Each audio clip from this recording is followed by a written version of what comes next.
gathered tonight in Las Vegas to celebrate the incredible work of the Republican Jewish Coalition. To every member of this tremendous organization, thank you for your outstanding patriotism and for everything that you've done for our party and our amazing movement. There has never been a movement like it. And a very special thanks to Norm Coleman as well as Matt Brooks and the entire staff of the RJC. Very important group, RJC.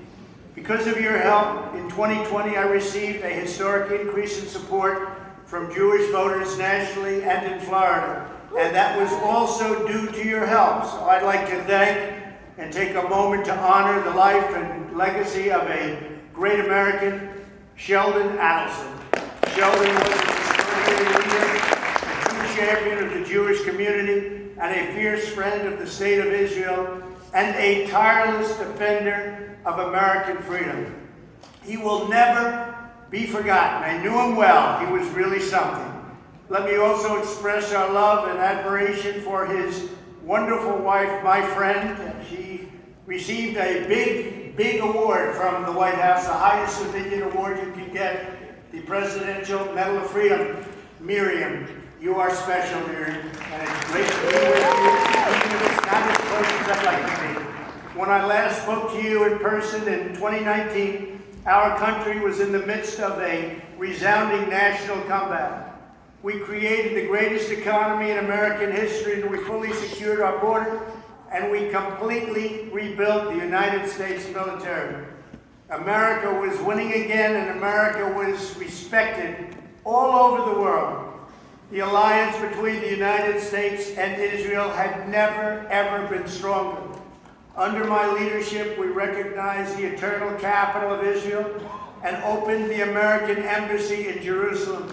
We also recognized Israeli sovereignty over the Golan Heights. We appointed a special envoy to combat the scourge of anti-Semitism. We took a firm stance against anti-Semitism on college campuses. We stood up against international religious persecution, and we withdrew from the corrupt, hypocritical UN Human Rights Council, which is shamefully biased against the United States and against Israel. Perhaps most importantly, we withdrew from the unfair and one-sided Iran nuclear deal and opposed the toughest ever sanctions on the regime. No president has ever been a better friend to the State of Israel, and I'm very proud of that. Here at home, with the appointment of almost 300 judges who believe in interpreting the United States Constitution as written. We appointed 3 great Supreme Court justices, Neil Gorsuch, Brett Kavanaugh, and Amy Coney Barrett. Yet, over the 9 months, Joe Biden and the radical left Democrats have begun systematically and intentionally to dismantle all of our successes and endanger our country beyond measure. Biden is bowing down to the Iranian dictatorship and threatening Israel's safety and security like never before.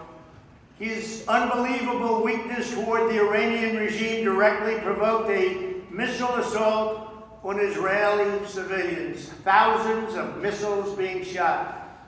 Biden shamefully criticized and slandered the nation of Israel, even when it was under attack.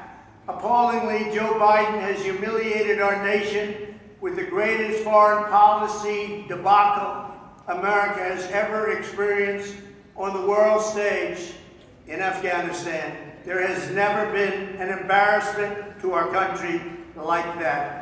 It was as if we surrendered to the Taliban. Meanwhile, he's provided a border crisis of unprecedented scale. Inflation is skyrocketing, unemployment is rising, and the radical Democrats are pursuing the most extreme far-left agenda ever put forward in our country's history. But with your help, we will defeat them. Our sacred liberty, our great Western biblical tradition, and our majestic Constitution are now under threat like never before. The work of the Republican Jewish Coalition has never been more vital to the future of our nation. The stakes have never been higher. We have no choice. We must elect a record number of Republicans at every level of government in next year's midterm elections, just over a year from today. You see what's happening in Congress with respect to the hatred of Israel by some of these Democrat congresspeople.